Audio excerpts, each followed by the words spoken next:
Hello பீபர்ஸ், welcome to filmi craft. நான் உங்கள் அருண். இந்த எபிசோடில் நம்ம பார்க்க போகிறது now you see me now you don't படம் எப்படி இருக்குது அப்படின்னு தான். இந்த படத்தை பொறுத்தளவுக்கு இதனுடைய கதையை இவங்க சொன்ன மாதிரி சுற்றி எல்லாம் சொல்லாமல் சிம்பிளாக சொல்லணும் அப்படின்னா, இதுக்கு முந்தைய பாகங்களில் 4 ஃபேமஸான மெஜிஷியன்ஸ் இருப்பாங்க. இந்த ஃப்ரான்ச்சைஸை ஃபாலோ பண்ணுறவங்களுக்கு தெரியும், இந்த ஃபிலிம் சீரிஸை ஃபாலோ பண்ணுறவங்களுக்கு தெரியும் அந்த 4 பேர் யார் அப்படின்னு. அவங்க 4 பேரில் தலைவன் மாதிரி ஜே டேனியல் அட்லஸ் அப்படின்னு சொல்லி ஒரு கேரக்டர் ஒன்று வரும். நம்ம டேனியல் இப்போ புதுசாக ஃபார்ம் ஆகிக்கிட்டு இருக்க இளம் மெஜிஷியன்ஸ் 3 பேர்கிட்ட த ஐ அப்படின்னு சொல்லி ஒரு சீக்ரெட் மேஜிக் சொசைட்டி இருக்குது. அவங்க நம்மக்கிட்ட ஒரு வேலையை செய்ய சொல்லியிருக்காங்க. அந்த வேலை என்ன அப்படின்னா, படத்துடைய வில்லியுடைய கையில் உலகத்தின் மிகப்பெரிய விலை மதிக்க முடியாத மிகப்பெரிய வைரம் ஒன்று இருக்குது. அந்த வைரத்தை நம்ம ஆட்டைய போடணும், வாங்க போய் களத்தில் இறங்குவோம் அப்படின்னு சொல்லி எல்லாரும் சேர்ந்து களத்தில் இறங்குறாங்க. இதுக்கப்புறம் இந்த கதையில் என்னதான் நடந்தது, இதுதான் இந்த படத்துடைய மொத்த கதையை. இந்த படத்தை பொறுத்தளவுக்கு 2016 வெளியான நவ் யூ சி மீ 2 படத்துடைய சீக்குவலாகத்தான் இந்த படம் கிட்டத்தட்ட 9 வருஷம் கழிச்சு வெளியாயிருக்கு. அந்த படமே கூட 2013 நவ் யூ சி மீ அப்படின்னு சொல்லி ஒரு படம் ஒன்று வெளியாச்சு. அதனுடைய சீக்குவல் தான்.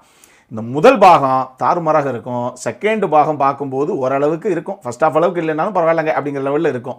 இப்போ அதனுடைய 3வது பாகம் வெளியாகிருக்கு. இதையும் அப்படி தான் இருக்குதா, இல்லை இதை பார்க்கலாமா அப்படிங்கிறது தான் இந்த விமர்சனமே. இந்த படத்தை பொறுத்தளவுக்கு முதல் விஷயம், இப்போ வெளியாகிருக்க இந்த பாகம் இருக்குல்ல, ஒரு தனி ஸ்டாண்டலோன் ஃபில்மை வச்சுக்கிட்டீங்க அப்படின்னா, இது now you see me film சீரீஸை கம்ப்ளீட்டாக ஃபாலோ பண்ணக்கூடிய அந்த ஃபேன்ஸுக்கு மட்டும்தானே தவிர ஜென்ரல் ஆடியன்ஸுக்காக அந்த தனி பாகம் கிடையாது. ஏன்னா இதுக்கு முன்னாடி வெளியான 2 பாகங்களும் கம்ப்ளீட்டாக பார்த்துருந்தீங்க அப்படின்னா தான் உள்ளே இருக்கக்கூடிய சென்ட்ரல் கேரக்டர்ஸ் எல்லாம் யார், அவங்களுக்கு கூட இருக்கக்கூடிய ரிலேஷன்ஷிப் என்ன, இவங்களுக்கு என்னதான் பிரச்சனை வந்தது, எதுக்காக இவங்க அடுத்தடுத்து இந்த கொள்ளைகளை நிகழ்த்துறாங்க, இதுக்கு பின்னாடி இருக்கக்கூடிய காரண காரியங்கள் என்ன, இந்த history of the incident, geography of the ஆக்சிடென்ட்லாம் என்னங்கிறது உங்களுக்கு தெளிவாக புரியும் இந்த பாகம் பார்க்கும்போது.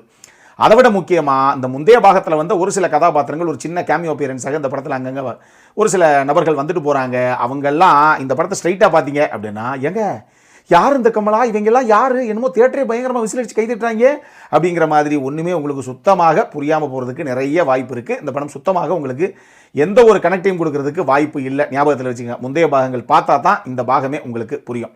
பட் இந்த பாகத்தில் அந்த முந்தைய பாகங்களை பார்த்துட்டு வந்த அந்த ரசிகர்களுக்கு அவங்களுக்கு கூட இந்த படத்துடைய கிளைமேக்ஸில் ஒரு சூப்பரான ட்விஸ்ட் ஒன்று வைக்கப்பட்டிருக்கு.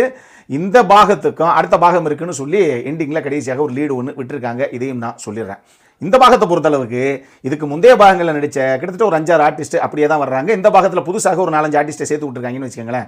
இதுக்கு முந்தைய பாகத்தில் இருந்து இதுக்குள்ளே வந்த ஆர்டிஸ்ட்லாம் யார் யார் அப்படின்னு பார்த்தீங்கன்னா, ஜெசி ஐசன்பர்கு, உடி ஹாரல்சன்னு, Dave Franco, ஐலா fissure, Lissy கேப்லன்னு, Morgan ஃப்ரீமேன்னு சொல்லி ஒரு சில ஆர்டிஸ்ட்டு அங்கேருந்து இங்கே வந்திருக்காங்க. இந்த பாகத்துக்கு மட்டும் புதுசாக ஜஸ்டின் ஸ்மித் ஆகட்டும், டாமினிக் செசாவ் ஆகட்டும், எரியானா கிரீன்பிளாட் ஆகட்டும், நம்ம சங்க தலைவர் ரோஸ்மன் பைக் ஆகட்டும், அவங்க தான் வில்லியாக பண்ணியிருக்காங்க. இந்த மாதிரி புதுசாக ஒரு சில ஆர்டிஸ்ட்டை இந்த பாகத்துக்காக மட்டும் புதுசாக இன்க்ளூட் பண்ணி காஸ்ட் பண்ணியிருக்கு இந்த டீமு. எல்லாருமே அவங்கவுங்க எடுத்துக்கிட்ட கதாபாத்திரத்தை நேர்த்தியாக நீட்டாகவே பண்ணியிருக்காங்க அப்படின்னு நம்ம சொல்லலாம். இந்த பாகத்தை பொறுத்தளவுக்கு ஒரு சில காட்சி அமைப்பில் அவங்க சூப்பராக பண்ணியிருக்காங்க. உதாரணத்துக்கு இந்த வெரி ஃபர்ஸ்ட் சீனாக வரக்கூடிய அந்த மேஜிக் ஷோ நடக்கிற அந்த சீக்வன்ஸாக இருக்கட்டும், டைமண்ட் ஆக்ஷன் நடக்கக்கூடிய அந்த சீக்வன்ஸாக இருக்கட்டும், ஒரு மேஜிஷியனும் தான் எந்த அளவுக்கு பிஸ்தான்னு சொல்லி மற்ற மேஜிஷியன்ஸ் கிட்ட தனக்கு தெரிஞ்ச ட்ரிக்ஸை பண்ணி காமிக்கக்கூடிய அந்த சீக்வன்ஸாக இருக்கட்டும், அந்த சாண்ட் பாக்ஸில் மாட்டிக்கக்கூடிய அந்த சீக்வன்ஸாக இருக்கட்டும், அந்த மேஜிக் ஹவுஸில் நம்ம மேஜிஷியன்ஸ் எல்லாம் எப்படி போலீஸ்கிட்ட ஒரு தள்ளு முள்ள அங்கே ஒரு ஆக்ஷன் சீக்வன்ஸ்னு சொல்லி அந்த சீக்வன்ஸாக இருக்கட்டும் அப்படின்னு சொல்லி ஒரு சில சீக்வன்ஸை ரொம்ப சூப்பராகவே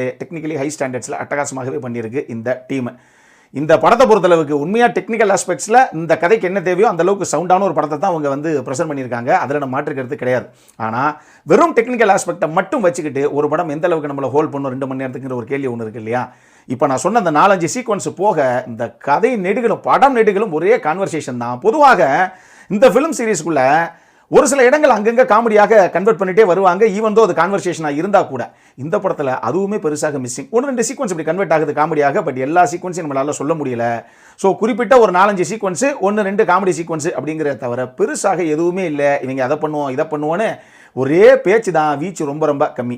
இன்ஃபேக்ட் ஒரு F1 காரை கிட்டத்தட்ட சூப்பர் கார்ஸை வச்சு சேஸ் பண்ணக்கூடிய ஒரு சீக்வன்ஸ் ஒன்று இருக்குது. அதெல்லாம் பெருசாக கோட்டை விட்டாங்க. அதை இவங்க பெருசாக எழுதவும் இல்லை, அதை காட்சியாக பெருசாக இவங்க கன்சியூவ் பண்ணவும் கிடையாது. எதுக்கு அந்த காட்சி அப்படின்னு தெரியாத அளவுக்கு தான் பெயரளவுக்கு வைக்கப்பட்டிருக்கு அந்த காட்சி.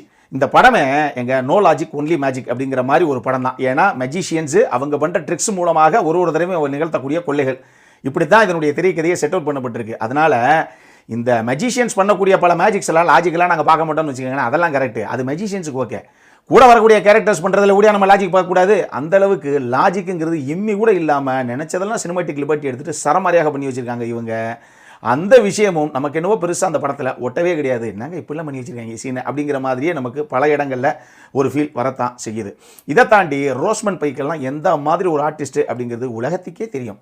நீங்கள் கான்கேல் படம் டேவிட் ஃபின்ச்சருடைய படத்தில் எந்த மாதிரி ஒரு நெகட்டிவ் ஷேட் இருக்கக்கூடிய ஹீரோயின் என்ன மாதிரி அந்த கேரக்டர் அவங்க புல் ஆஃப் பண்ணியிருப்பாங்கிறது எல்லாத்துக்கும் தெரிஞ்ச விஷயந்தான். அந்த அளவுக்கு வில்லியாக இருந்தால் கூட அந்த கேரக்டரை வேறு லெவலுக்கு எலிவேட் பண்ணி பெர்ஃபார்மன்ஸில் எடுத்துகிட்டு போகக்கூடிய ஒரு கதாநாயகி அவங்க.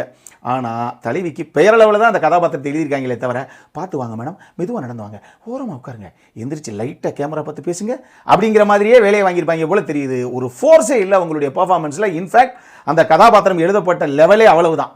ஸோ ஒரு ஸ்ட்ராங்கான வில்லன் இல்லை வில்லி கதாபாத்திரம் இந்த படத்தில் இல்லையோ அப்படிங்கிற மாதிரி எனக்கு ஒரு ஃபீல். மொத்தமாக இந்த படம் எப்படி இருக்குது அப்படின்னு கேட்டிங்கன்னா, நம்மளை பொறுத்தளவுக்கு ஈவன் இந்த ஃபிலிம் சீரீஸை ஃபாலோ பண்ணக்கூடிய அந்த ஃபேன்ஸுக்கே கூட ரொம்ப சுமாரான ஒரு படங்க அப்படிங்கிற ஒரு ஃபீலை தான் இந்த படம் கொடுக்கும் அப்படிங்கிற மாதிரி என்னுடைய புரிதல். நான் முதல்ல சொல்லிட்டேன், ஜென்ரல் பப்ளிக்கு இந்த படம் கிடையவே கிடையாது. ஏன்னா எல்லா பாகத்தையும் பார்த்த அந்த ரசிகர்களுக்கு மட்டும்தான் இந்த பாகமே புரியும். இதை மைண்டில் வச்சுக்கோங்க.